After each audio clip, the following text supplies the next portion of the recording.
Hörmətli izləyicilər, kanala abunə olub like etməyi unutmayın. Günün xəbərləri təqdim edir. Hava limanına Husilər tərəfindən raket atıldıqdan sonra aviaşirkətlər İsrailə uçuşları dayandırmağa başlayıb.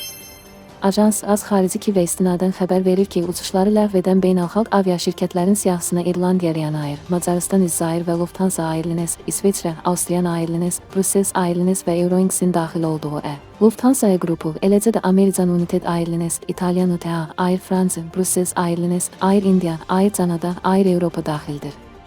Onların əksəriyyəti növbəti 48 saat ərzində uçuşları dayandırıb. Mayın 4-də Husilər Ben Gurion hava limanını ballistik raketlə vurmublar.